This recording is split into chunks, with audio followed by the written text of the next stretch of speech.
My name is Dee Dee Autry, and I am a health and wellness coach in Fort Smith, Arkansas. And I'm pleased that you've joined us for this Infinite Possibilities podcast. My goal in each podcast is to provide you with inspiration, insights, and ideas that can help you personally unleash all the infinite possibilities in your life. So thank you so much for tuning in today.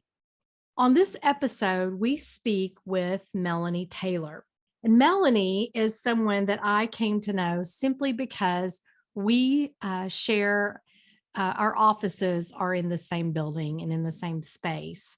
And not long after I opened my Infinite 30 location, Melanie moved into some other parts of our building with her therapy clinic called the Healing Tree. Over time, she has filled up all the other remaining offices and keeps expanding her practice. And so it's just been an awesome opportunity to get to know her and to kind of hear her journey of opening this office and expanding it and just the opportunity she has to reach so many more lives. So Melanie is a graduate of the University of Arkansas, and she has now been practicing as a licensed therapist counselor here in Fort Smith for about 10 years. She is trained in the EMDR, which is eye movement desensitization and reprocessing. She does sand tray and art techniques, trauma therapy, and cognitive behavioral therapy. I love what she says on her website at healingtree.com, and I encourage you to go check it out. But she says she likes to help women ditch the self-sabotaging behaviors, stop the shame storms, and embrace a healthier way of thinking about and treating themselves. Wow. She goes on to say, you are at the intersection of, I feel like I'm going to lose my mind, or who am I and how the hell did I get here? You've got suitcases in each hand, the emotional kind. We often refer to them as emotional baggage. It's the name describing the inner stuff you desperately believe must be hidden from the rest of the world. And she goes on then to say, you want to begin appreciating who you are so that the inner peace can exist. You're ready to stop the self-smack talk and find the happy middle where I'm good enough lives. You want a therapist who has been there and knows how to help you find your way through all the hurt in life. And I think that's really what drew me to wanting to build a friendship with Melanie. And I've had some awesome opportunities to have some great conversations with her, experience her therapy training and her expertise in just helping us dig deep into some of the stuff that we carry around, which we don't have to. So I'm excited for you to hear the conversation that Melanie and I have around kind of some of the shame wounds that we carry, how that we can overcome our need to self-sabotage, and how maybe even we can learn how to reparent ourselves, which was a phrase I had not ever heard, but I was excited to discover more about that. So I hope that you enjoy this conversation that Melanie and I have.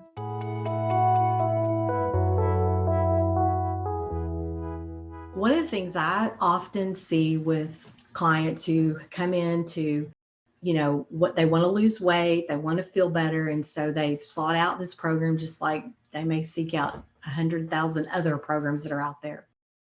And they get excited, they get started. But one of the things that I noticed, and it's pretty consistent, is usually about, 3-4 weeks, certainly after they get through the first phase of Infinite 30, they'll self-sabotage. They'll make choices to eat things that are not on their plan. They, of course, then justify all of that about, well, I've been good this long, so I deserved this. And that then oftentimes just sets up kind of a spiraling effect for some who it's really hard to get back to where they were before they self-sabotage. So Help us understand maybe what's going on with us when we want to do those things. So one of the things I've noticed is when we tend to self-sabotage, especially around weight loss, generally it's around what I call shame wounds. Shame wounds get carried in from childhood because we received punishment rather than discipline when we misbehaved or something went wrong. So there was punishment instead of discipline, which is used to train, teach, and correct. So when we don't learn those skills of discipline in childhood, we don't learn how to self discipline for adulthood. And so oftentimes when we get really excited about a new weight loss program, we do good for a little while and we're really, really trying, but sometimes we're carrying with us this childlike belief of it has to be perfect. Mm-hmm. And that is not sustainable. Mm-hmm. It's not sustainable to think that I can be perfect the whole time I'm on a weight loss program. But if I'm in a self discipline, then I'm using it to train myself to eat better, teach myself healthier ways, and correct unhealthy patterns. So, back onto the punishment, if I haven't learned these things, then my body is now seeing it as a punishment. I'm punishing myself. So, it's not going to be sustainable for long term. And so we've got to go back and address those shame wounds so that we correct it. And then once we correct it, then we can start working towards the self-discipline part. Right. So what would shame wounds look like? Shame wounds are going to look like what you talked about with the sabotaging. It's going to look like, okay, I just ate a cupcake. Now I've blown my diet. It's awful, and now I'm just going to eat the whole box of cupcakes. And I'm done. I can't do this. Mm-hmm. It looks like I can't do this. Right. And it's really what we're saying is I don't want to do it this way. But again, when we've got that childhood programming, sometimes those childlike thinkings will come into play when it comes into the big stuff. And so we want to be able to go back and correct those. Right. So we move forward in a healthier direction. So for instance, say you've got a healthy parenting of an 8-year-old who had a cookie. Yes, you can have one cookie, not 6, but you can replace the other 5 that you wanted with some fruit instead. There's balance. We're creating balance. Mm-hmm. But for the shame, you can't have anything, absolutely not. There's no give, there's no take. It's, that perfection scale. And so we get into adulthood and I'm not going to allow myself to say, I can have a cupcake. It's okay. Right. Instead, we feel so much guilt and shame over the one, we eat them all. Food kind of becomes one of those first power struggles, but it also becomes something that we will start putting into our body to try to feel good at a very early age. And that's fascinating because I think about my own self in relation to food. And, I grew up where food was oftentimes the reward or the celebration, but it was also as I grew up and, obviously my parents saw that I wasn't thin or I seemed to be eating a lot or more than they thought I should, then it was, are you sure you want that? Or you don't need that. There was this messaging that, was said that stuck in my head. Mm-hmm. You just ate more than your dad. Yeah. Or, what happened to all the snacks? Where'd they go? I had plenty. Well, I had eaten them, Mm-hmm. So I can hear those voices, which certainly plays into me now, the struggle sometimes of when I allow stress or frustration to kind of cloud over me, my reaction is to eat. Right. And so, because I don't think I'm worth the better choices that I have worked to make. And it's a quick fix. Yeah. And for children, food is a very quick fix, especially when they're in environments where they're not being nurtured. Mm-hmm. Food is something I can put in my body and make my nervous system feel good because I'm so dysregulated all the time. Mm-hmm. But I regulate when I eat the Twinkies, so I'm going to go sneak the Twinkies because that feels good. Yeah. There's nothing replacing that. And so that becomes kind of those patterns going into, adolescence and then adults, as I'm going to do this and put this in my body to feel good rather than, because I'm trying to fix something on the inside that I just wasn't taught how to fix. Right. I think sometimes too, when people come to, they want to do a program that's going to help them lose weight, I don't think that we really recognize how much of our internal self is attached to the food we eat. Or the behavior of that. Yes. Well, the healthier we become with the relationship with ourselves, the healthier our relationship with food will become, because we will start seeking out things that are good for us and healthy. And that's kind of part of it. It's a slow process, not a quick process. Right. And those quick ones, they're just not sustainable. And, we've got to get to, we want to get to a place where we are moving towards healthy instead of good. Let's take out good and bad and move towards healthy and unhealthy, or not move towards unhealthy, but replace the word. Right. And so when we're going in a healthier direction, there tends to be a little bit more grace that we allow ourselves, a little bit more self-compassion, and start to change those food messages, that I can give myself other things to nurture me instead of, 6 cupcakes. Exactly. Yeah. And that we can be in the presence of cupcakes and we don't have to partake. Because I say this a lot, become more aware and present with the people you're with, right, than the objects, or the food, or the foods, or food or drink or whatever, the fluff that's there. Become more present with who you're with. Enter that in with the mindset of, I'm going to learn something new, even about the person I've known for a really long time. Right. Or come to appreciate something new about them, and if we can focus on the people and our space that we're in over what the food is, then I think it becomes far more powerful. Oh, yeah. To our experience. And in order to get to that place, we need to be working on repairing the relationship we have with ourselves. Because it kind of goes back to, and consider, I do come from a trauma lens because I work with a lot of that. Right. But those messages are, we want to be healthier in our mindset. And food is going to be one of those first things I think that we start to attach to because it feels good. So you used the phrase reparenting. Yes. So let's talk a little bit about that, because I find that fascinating. In fact, I think you were the first person I've actually heard use that phrase, and I went, oh my gosh, that makes a whole lot of sense. So talk some about reparenting, how we reparent ourselves. So reparenting is about learning to be intentional with how we care for ourselves. If we were to parent a child in a healthy way, we're going to make sure they've got breakfast in the morning, they've taken whatever medicines, they've got what they need throughout the day to be successful, they've got a healthy lunch, they've got free time to go play and discover and just blow off the day. And then we've got our nighttime routine where we're going to start gearing down towards bedtime, in order to help them be successful when they sleep. So when we're parented in an unhealthy way, we grow up and we turn that inwards and we start doing that to ourselves. And so it's about learning to reparent who we are, or reparent us in that moment, and we're doing it being intentional.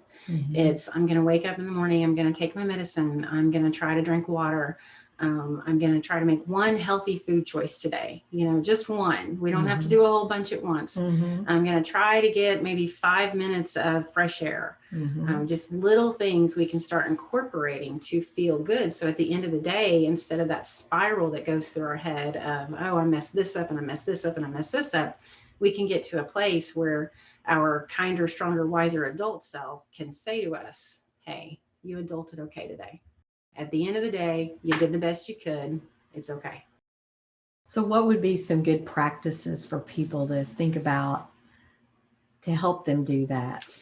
You want to find, and I'll tell you mine, okay? It's different for everybody else. So I have three things Yeah. that at the end of the day, I will say, okay, I adulted okay. I take morning meds, I take evening meds, and I brush my teeth. So if I can do those things on the way to bed, I'm like, I adulted okay. Now, there are times where I may forget to take those morning meds because I'm running late, but I have learned to also say 2 out of 3 ain't bad. Yeah. Yeah. And so it's allowing yourself grace, finding the small things that you do every day that are a good representation of what a healthy adult does. Healthy adults brush their teeth. Healthy, when we're healthier, we shower, we practice good hygiene. We wear clean clothes. We maybe clean the kitchen that day. I mean, just anything that you can bring in that allows you to see, hey, I did these things good today. I adulted good. Right. And it's learning, like you said, learning to give ourselves grace and forgiveness. And also celebrating or finding gratitude in the successes we make. Right. And that's part of reparenting if we weren't taught that way. If we were taught out of shame and punishment because maybe our parents carried trauma or their own emotional wounds, then that kind of bleeds into us as kids and we carry those messages forward. So we need to we've got to go through and show this is what healthy was. You were never for hurting. You were never for not being safe. You were never for those things. You were for loving, protecting, cherishing, and nurturing. When we start learning that that's what we really were supposed to have, then we can show those wounded pieces of ourselves something different. Right. Yes, this occurred and this is where we work through the trauma work, but this is really what it was supposed to be. Right.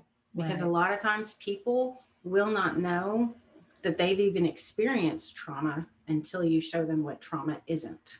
And that was a question that was kind of floating in my head was, what if somebody listening says, well, I don't even know what good parenting looks like? That because they're so, I guess, caught up in either the trauma, they can't identify it, or they just wouldn't know how to compare, I guess, or what should good parenting look like, which is going to look different for everyone, but right. What is healthy how to parenting recognize look like? that? And that's part of, reaching out for help, reaching out, taking the classes that you need to take, understanding, emotional development in childhood and adolescent. And when you start getting some education around those things, it's going to bring up some of your own stuff like, oh, that's what I was supposed to get. That's what healthy should have looked like for me, and that's where we start kind of working through things. But we're also working on the reparenting part. Right. And showing them this is what healthy is. Right. And that's what we're moving to. Right. Well, and I think everybody needs to have all their arsenal. So I think about myself. It's important in my arsenal that I have a place to work out the past. So if that be a therapist or a counselor of some sort, it's important for me to be able to have a place that holds me accountable toward the future. So that's where having a coach is powerful to me. Yeah. And then because I come from a spiritual perspective and I want to process and balance that in light of God working in my life, having a spiritual director is important. So having all of those 3 components in my life, kind of pillars in my life, help me then find ways to ask those deeper questions of myself. Right. And I mean, you work with people every day who are broken and trying to put it back together and trying to figure it out. But how do we take that first step, and what would be some ways for people to go seek what they need, especially in light of the issues of trauma or a broken childhood or a past that is one of the things I'm moving away from calling things trauma, and I'm starting to call them emotional wounds. Yeah. Because I've noticed that when I have a client, sometimes, we'll ask that, is there any trauma in your background, any kind of abuse? They'll, no, and then 30 minutes later, they've poured out something that as a therapist, I'm like, okay, yeah, this is trauma. But if I call it an emotional wound, were there any experiences in your life that were that hurt you, that may have left, an emotional wound and left you hurt. Oh yeah, I've got those, because we all carry those. And so when we address it that way, we can start the education process of, again, people who have only had trauma don't understand that that's what it is until you show them what it isn't. Right. And so reaching out for help, contacting, a therapist, and finding the right therapist. Most therapists will offer consultations, and you want to go through 2 or 3, just a phone call or a Zoom meet for 15 minutes to make sure you connect with this person. Right. Because you're going to walk into a room and you're going to spill all the most vulnerable details of your life out. And you're going to want to make sure that the person on the other side of that couch, can help you process through those. Right. Because healthy therapists know that we can only take our clients as far as we can go. Exactly. And so if we haven't done our own work, we're not going to be able to help somebody go further. Yep. Same is true in coaching. Same is true.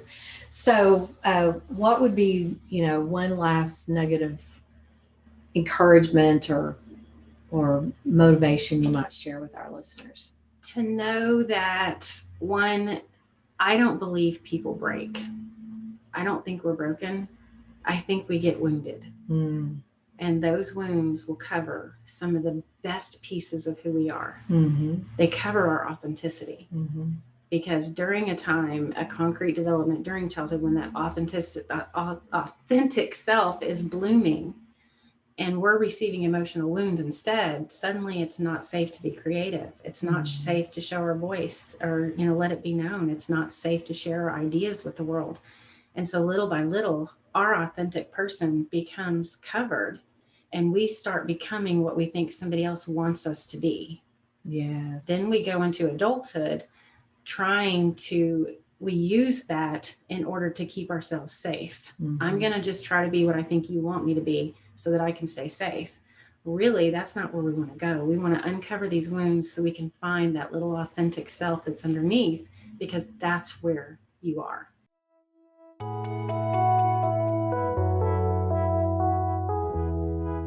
I am so thankful for the work that Melanie does, and I believe we all need a therapist in our back pocket.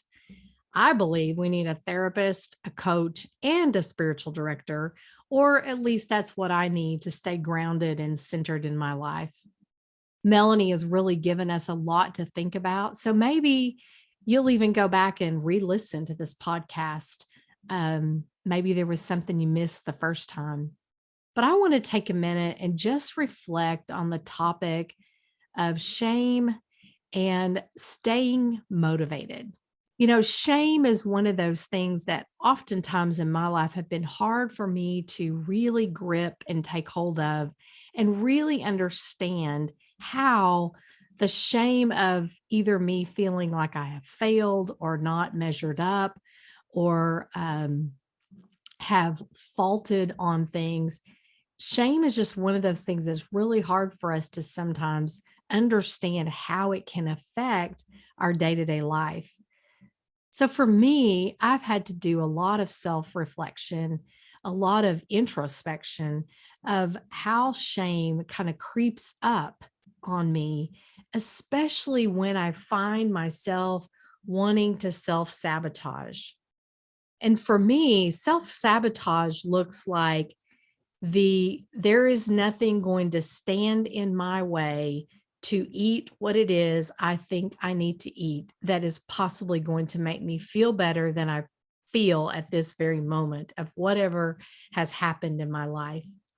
And it has taken me a while to figure out the connection of when I feel let down or when I feel disappointed, or usually when I feel like I haven't measured up.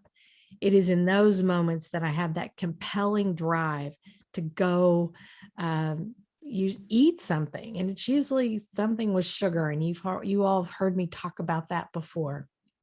But the reality is that we can stop and we can ask ourselves some deep questions around what is going on or what has just happened or why am I feeling this way. It's really that whole sense of reparenting ourselves learning how to be intentional about how we're going to take care of ourselves really does matter. And we have the power to do that. I think that's what I'm most fascinated by, is that we don't have to rely on someone else to do that for us. We can give ourselves the permission to reparent, to relearn, and to rediscover the goodness in us and the value that we have, and that our worth is tremendous, that we are worth who we are. We are worth being in good health. We are worth being our best self. We are worth giving ourselves the time it takes to get to be our best self. I think that is just, for me, that's the nugget to hold on to, is that I don't have to hold on to the shame of when I have failed, or when I have stumbled, or when I have let people down. I don't have to hold on to that. Um, I can recreate how that fits for me. I can redesign how I'm going to allow that to affect me, and I can learn from it. So I hope that you too will allow yourself to take a deep dive into your past, um, and think about how that affects our present, and then how that ultimately affects our future. So I hope that you will, even for yourselves, build an arsenal of support, um, support structures, support strengths. Like I said, for me, it's important to have a therapist or a counselor, to have a coach, and to have a spiritual director. And if I can have those three things in my life, that I have intentional time that I spend with them, that just kind of keeps me balanced.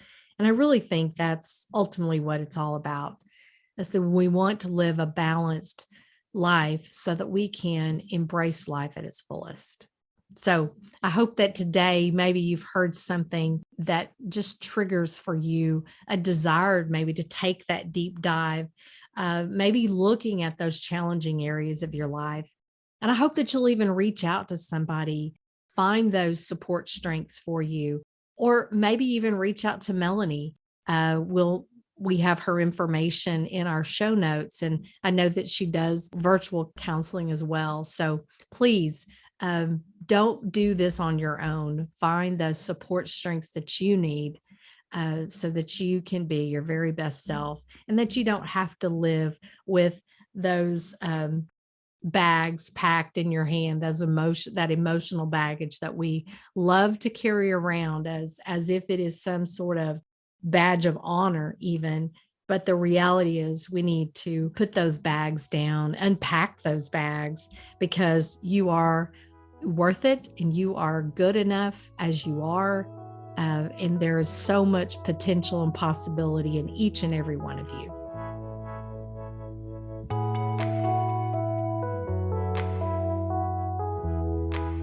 Today's episode was edited and produced by Carson Roach Howell, Hope Bennett, and Bob Beatty. Our executive producer is Georgia Goppert. I'm Dee Dee Autry, and you can reach me at covenantcoachingandwellness.com. I'd love to hear from you and get your comments about our show. Make sure to follow us on Apple Podcasts, Spotify, or whatever podcast platform it is that you use. And if you enjoyed this episode, leave us a review, or even better, pass it along to a friend. You can also join my community on Patreon to receive exclusive newsletters, participate in Patreon-only Q&As, and receive a monthly one-on-one coaching call. So until next time, I hope you experience a life with infinite possibilities.